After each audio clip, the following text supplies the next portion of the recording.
ಬಹುಶಃ ಮಂಡ್ಯದ ಬೃಹತ್ ಸಭೆಯನ್ನು ಮುಗಿಸಲಿಕ್ಕೆ ನಾನು ಬರ್ತಾ ಇದ್ದೇನೆ. ಕುಮಾರಸ್ವಾಮಿ ಅವರು ಬರೋದು ತಡವಾಗಬಹುದು. ಇವತ್ತು 40-50 ಸಾವಿರ ಜನ ಡಾಕ್ಟರ್ ಮಂಜುನಾಥ್ ಪರವಾಗಿ ಮೆರವಣಿಗೆಯಲ್ಲಿ ಬಂದು ಇಲ್ಲಿ ಸೇರಿದ್ದೀರಾ. ಅದರಲ್ಲಿ ಭಾಗವಹಿಸಿದಂತ ಎಲ್ಲ ಕಾರ್ಯಕರ್ತ ಬಂಧು ಭಗಿನಿಯರಿಗೆ ಅಭಿನಂದನೆಯನ್ನು ಸಲ್ಲಿಸ್ತೇನೆ. ಮಾಧ್ಯಮದ ಸ್ನೇಹಿತರು ತಾವು ಕಣ್ಣಾರ ನೋಡಿದ್ದೀರಾ. ನಾನು ಒಂದು ಮಾತನ್ನು ಬಹಳ ಹೆಮ್ಮೆಯಿಂದ ಹೇಳಕ್ಕೆ ಇಚ್ಛೆ ಪಡ್ತೇನೆ. ಡಾಕ್ಟರ್ ಮಂಜುನಾಥ್ ಜಯದೇವ ಆಸ್ಪತ್ರೆಯಲ್ಲಿ ಅವರು ಮಾಡಿದಂತಹ ಸೇವೆಯನ್ನ ಒಂದು ಕ್ಷಣ ಯೋಚನೆಯನ್ನ ಮಾಡಿ ಎಂದೂ ಸಹ ₹1 ಯಾರನ್ನ ಆಸೆ ಪಡ್ದೇನೆ ಅದೆಷ್ಟು ಲಕ್ಷ ಜನರಿಗೆ ಅವರು ಆಪರೇಷನ್ ಮಾಡಿ ಜೀವವನ್ನು ಉಳಿಸಿದ್ದಾರೆ. ಇದೆಲ್ಲ ನಿಮಗೆ ಗೊತ್ತಿರುವಂತಹ ಸಂಗತಿ. ಅಂತ ನಮ್ಮ ಡಾಕ್ಟರ್ ಮಂಜುನಾಥ್ ಚುನಾವಣೆಗೆ ಸ್ಪರ್ಧೆ ಮಾಡಿರುವಂತಹ ಈ ಸಂದರ್ಭದಲ್ಲಿ ಸರ್ವಾನುಮತದಿಂದ ಆಯ್ಕೆಯಾಗಿ ಹೋಗಬೇಕಾಗಿತ್ತು. ಸರ್ವಾನುಮತದಿಂದ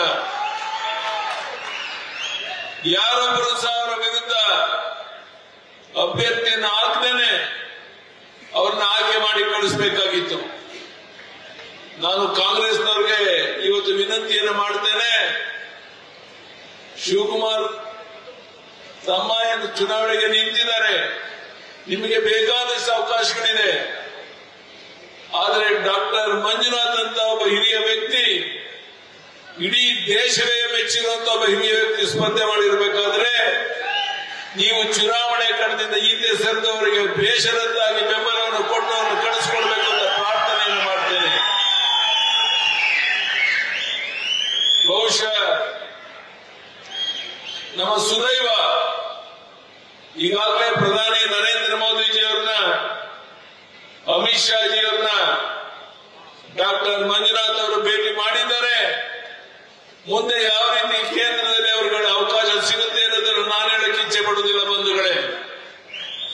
ಅಂತ ಒಬ್ಬ ಹಿರಿಯ ವ್ಯಕ್ತಿ, ಜನಸೇವೆ ಮಾಡಿದಂತ ಹಿರಿಯ ವ್ಯಕ್ತಿ, ಅಂತ ವ್ಯಕ್ತಿಯನ್ನ ಚುನಾವಣೆ ಸ್ಪರ್ಧೆ ಮಾಡದೇನೆ ಬೇರೆ ಯಾರನ್ನು ಸಹ ಸರ್ವಾನುಮತದಿಂದ ಆಯ್ಕೆ ಮಾಡಿ ಕಳಿಸ್ಕೋಬೇಕಾಗಿರುವಂತ ಡಾಕ್ಟರ್ ಮಂಜುನಾಥ್ ಅವರ ಬೆಂಬಲಿಗರಾಗಿ ನೀವೆಲ್ಲ ಬಂದಿದ್ದೀರಾ. ನಾನು ಹೆಚ್ಚು ಮಾತನಾಡೋದಿಲ್ಲ. ಡಾಕ್ಟರ್ ಮಂಜುನಾಥ್ ಅವರು ಮಾತನಾಡೋರಿದ್ದಾರೆ.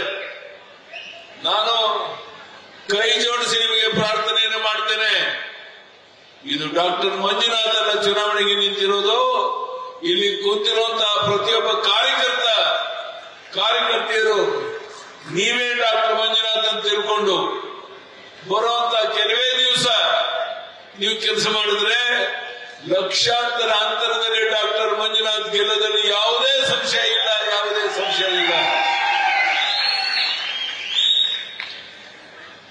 ನನಗೊಂದು ರೀತಿ ದುಃಖ ಆಗುತ್ತೆ. ಡಾಕ್ಟರ್ ಮಂಜುನಾಥ್ ಅಂತ ಅವರನ್ನ ಚುನಾವಣೆಗೆ ನಿಲ್ಲಿಸಿ ಈ ರೀತಿ ಅವರು ಪ್ರಚಾರದಲ್ಲಿ ಅವರು ಶ್ರೀಮತಿಯವರು ಭಾಗವಹಿಸುವಂತಹ ಒಂದು ಪರಿಸ್ಥಿತಿ ಬಂದಿರುವಂತಹದ್ದು ಇದು ಯಾರಿಗೂ ಸಮಾಧಾನ ತರುವಂತಹ ಸಂಗತಿ ಅಲ್ಲ. ಯಾರು ಜಯದೇವ ಆಸ್ಪತ್ರೆಯಲ್ಲಿ ಡಾಕ್ಟರ್ ಮಂಜುನಾಥ್ ಅವರಿಂದ ಸೇವೆಯನ್ನ ಪಡೆದಿದ್ದೀರಾ, ನೀವು ಒಬ್ಬೊಬ್ಬರು ಒಂದು 10 ಜನರನ್ನ ನಿಮ್ಮ ಬೆಂಬಲಿಗರಾಗಿ ತಗೊಂಡು ಜೊತೆಗೆ ಹೋದ್ರೆ ಡಾಕ್ಟರ್ ಮಂಜುನಾಥ್ ಲಕ್ಷಾಂತರ ಅಂತರದಲ್ಲಿ ಗೆಲ್ಲೋದ್ರಲ್ಲಿ ಯಾವುದೇ ಅನುಮಾನ ಬೇಡ. ಅದಕ್ಕಾಗಿ ನಾನು ನಿಮ್ಮಲ್ಲಿ ಕೈ ಜೋಡಿಸಿ ಪ್ರಾರ್ಥನೆಯನ್ನು ಮಾಡ್ತೇನೆ. ಈ ಉರಿ ಬಿಸಿಲಿನಲ್ಲಿ ಮೆರವಣಿಗೆಯಲ್ಲಿ ಬಂದಿದ್ದೀರಾ. ನಿಮ್ಮ ನೋವು ನನಗೆ ಅರ್ಥ ಆಗುತ್ತೆ. ಹೆಚ್ಚು ಮಾತನಾಡಲು ನಾನು ಇಷ್ಟಪಡೋದಿಲ್ಲ. ನಾನು ಮಂಜುನಾಥ್ ಕ್ಷೇತ್ರಕ್ಕೆ ಹೋಗಿ ಬರ್ತೇನೆ, ನೀವು ಹೋಗಿ ಬನ್ನಿ. ದಯಮಾಡಿ ಡಾಕ್ಟರ್ ಮಂಜುನಾಥ್ ಅವರನ್ನ ಬಹಳ ದೊಡ್ಡ ಹಂತದಲ್ಲಿ ನೀವು ಗೆಲ್ಲಿಸ್ಕೊಟ್ರೆ ಕೇಂದ್ರದಲ್ಲಿ ಒಳ್ಳೆಯ ಒಂದು ಸ್ಥಾನ ಅವರಿಗೆ ಸಿಗೋದಿದೆ ಅನ್ನೋದು ನಿಮಗೆಲ್ಲರಿಗೂ ಗೊತ್ತಿರುವಂತಹ ಸಂಗತಿ ಬಂಧುಗಳೇ. ಇದರ ಉಪಯೋಗವನ್ನ ನಾವು ನೀವೆಲ್ಲ ಮಾಡ್ಕೊಳ್ಬೇಕು ಅಂತ ಕೈ ಜೋಡಿಸಿ ಪ್ರಾರ್ಥನೆ ಮಾಡಿ. ಕುಮಾರಸ್ವಾಮಿ ಅವರು ಬರೋದು ತಡವಾಗುವುದು, ಕಾಯೋ ಸ್ಥಿತಿ ಇಲ್ಲ ನಾವು. ಅದಕ್ಕಾಗಿ ಇಲ್ಲಿ ಸೇರಿರುವಂತಹ ನಮ್ಮೆಲ್ಲ ಹಿರಿಯ ಬಂಧುಗಳಿಗೆ ತಾಯಂದಿರಿಗೆ, ಮಾಧ್ಯಮದ ಸ್ನೇಹಿತರಿಗೆ, ವೇದಿಕೆ ಮೇಲಿರುವಂತಹ ಮುಖಂಡರಿಗೆ ವಂದನೆ, ಅಭಿನಂದನೆಯನ್ನು ಸಲ್ಲಿಸಿ ನನ್ನ ಮಾತನ್ನು ಮುಗಿಸ್ತೇನೆ. ಧನ್ಯವಾದಗಳು. ನಮಸ್ಕಾರ. ನ್ಯೂಸ್ ಫಸ್ಟ್ ನಿರ್ಭೀತಿಯಿಂದ ನಿಮ್ಮ ಪರವಾಗಿ.